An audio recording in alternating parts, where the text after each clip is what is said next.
Habang papalapit ang weekend, tila magiging maulang huling bahagi ng linggo para sa lugar ng Luzon dahil patuloy na binabantayan ng isang aktibong low pressure area sa may Pacific Ocean na posibleng maging isang bagyong Ramil sa loob lamang ng 24 oras. Kasabay nito, nakaranas din ng lindol ang Zambales kaninang madaling araw at Bulkang Kanlaon patuloy na umaalburoto. Magandang araw Pilipinas, ito ang Pilipinas Weather ngayong araw ng Huwebes, October 16, 2025. Narito ang pinakahuling ulat ng lagay ng panahon dito sa ating bansa. Mga kaganapan sa kalikasan at paalalang dapat ninyong malaman mula sa DOST Pag-asa, PBOX at NDRRMC. Mga kababayan, kung bago ka lang sa ating channel, please like, share, and subscribe para lagi kang updated sa panahon. Salamat sa iyong suporta. Mga kababayan, as of 2 a.m. ngayong araw, October 16, dalawang weather system ang nakakaapekto sa ating bansa.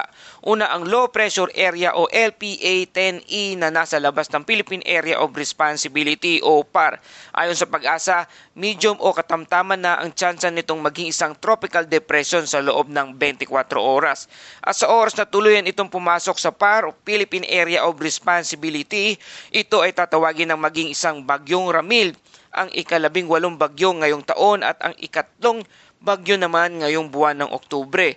Ang ikalawa naman ay easterlies o mainit na maalinsangang hangin mula sa Pacific Ocean na siyang dahilan ng panakanakang pag-ulan sa malalaking bahagi ng Central Luzon at Southern Luzon, ganun din sa Visayas at Bicol Region. At ngayong araw sa ating forecast weather condition, para sa ating mga kababayan sa Metro Manila, Visayas at Calabarzon, maging sa Mimaropa, Bicol Region, Aurora, Nueva Ecija at Bulacan, makakaranas po kayo ng maulap na kalangitan na may mga kalat-kalat na pag-ulan at pagkulog pagkidlat dahil sa easterlies. Mag-ingat po sa mga posibleng flash flood at landslide lalo na kung magtatagal ang buhos ng ulan. Sa Batanes, Cagayan, Apayao at Ilocos Norte, bahagyang maulap hanggang maulap na kalangitan na may mga pag-ambon o may hinang ulan naman ang inaasahan dulot ng northeasterly wind flow kaya't halos walang matinding epekto sa mga outdoor activities pero huwag pa ring maging kampante. Samantala, ang natitirang bahagi ng Luzon ay makakaranas ng partly cloudy to cloudy skies na may pansamantalang ulan o thunderstorm sa hapon at gabi. Dulot ng easterlies naman kaya maging alerto rin sa mga posibleng pagbaha kapag bumuhos ng malakas na pag-ulan. At sa Mindanao patuloy ang mainit na maulan at na-set up mainit sa umaga at maulan sa hapon. Ang dahilan ay mga localized thunderstorm na karaniwang dala ng afternoon heat.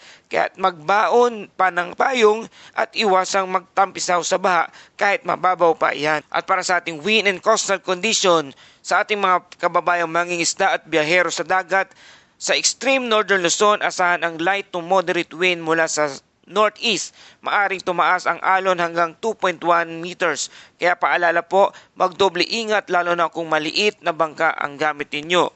Sa Visayas at sa nalalabing bahagi ng Luzon, banayad hanggang katamtaman din ang hangin mula northeast to east na may alon na 0.6 hanggang 1.8 metrong taas.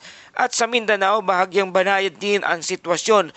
Light to moderate winds mula northeast to north na may alon na 0.6 hanggang 1.2 metrong taas. At para sa ating temperatura, sa Metro Manila kahapon naitala ang pinakamababang temperatura na 24 degrees Celsius bandang alas 7 ng umaga, habang umaabot naman sa 29.6 degrees Celsius ang pinakamataas bandang alas 2 ng hapon. Ang relative humidity ay pumalo sa 95%, kaya't hindi maulan, medyo malagkit at maalinsangan pa rin ang pakiramdam. At narito ang ating tropical update, potential storm Bagyong Ramil. Ngayon, balik tayo sa pinaka-tuktok ng ating ulat, ang potential Bagyong Ramil. Patuloy itong kumikilos pakanluran at palapit na sa boundary o Philippine Area of Responsibility o PAR. Ayon sa pinakahuling monitoring, may lakas na hangin ito na 45 km per hour. Ngunit inaasang lalakas pa ito habang tinatahak ang mainit na bahagi ng Philippine Sea. Sa projection ng mga meteorologists, posible ito ay maglandfall sa pagitan ng Sabado at Linggo, October 18 hanggang 19. Sa may Cagayan, Isabela area kung hindi magbabago ang direksyon. Posible rin itong umabot sa tropical storm o severe tropical storm category bago tumama sa kalupaan. Kaya Mga kababayan sa Northern Luzon, maging handa na po tayo. Siguraduhin ang bubong, alamin ang evacuation sites at maghanda ng emergency kit. Samantala sa Negros Island naman, nagbuga ng makapal na usok at abo ang bulkang Kanlaon. Kahapon ng Miyerkules, October 15, ibinahagi ng ilang residente ang mga larawan ng pag-usok ng bunganga ng bulkan. Ayon sa PHIVOLCS, nananatili ito nasa alert level 2. Ibig sabihin, may patuloy na moderate volcanic unrest o aktibidad sa ilalim. Paalala po sa mga nakatira sa paanan ng bulkan, iwasan muna ang paglapit sa 4 na kilometro permanent danger zone at mag-ingat sa pag-ulan ng abo na maaring makaapekto sa kalusugan. Habang patuloy naman na minomonitor natin ang bagyo at bulkan, isang magnitude 5 na lindol naman ang naitala sa Masinloc, Zambales kaninang alas 2 ng umaga. Batay sa ulat ng PHIVOLCS, tectonic ang pinagmulan nito at inaasahan pa ang mga aftershocks sa mga susunod na oras. Walang naiulat na pinsala sa ngayon, ngunit pinapalalahanan pa rin ang mga residente na maging alerto at i-check ang kanilang mga gusali at bahay kung may bitak o pinsala. Mga kababayan, kung mapapansin ninyo, sunod-sunod ang natural event nitong mga nakaraang araw. May LPA, Ipo-Ipo, Buhawi, Lindol at maging pagputok ng bulkan.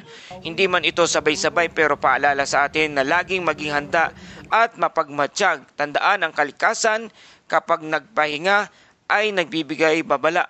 Kaya huwag po tayong maging kampante kahit ordinaryong ulan, pwedeng magdulot ng panganib kapag pinagsama sa walang paghanda. At sa gitna ng lahat ng ito, maganda paalala ang salita ng Diyos mula sa Nahum 1 verse 7. Ang Panginoon ay mabuti, siya ay kanlungan sa panahon ng kagipitan at kinikilala niya ang nagtitiwala sa Kanya. Kaya sa kahit may bagyo, lindol o pagputok ng bulkan, tayo ay may katiyakan at pag-asa sa ating Panginoong Hesus. At yan ang ating ulat ngayong araw ng Huwebes, October 16, 2025, dito sa Pilipinas. Weather ngayon. Salamat sa iyong patuloy na pagtutok, pagtangkilik at pagsuporta.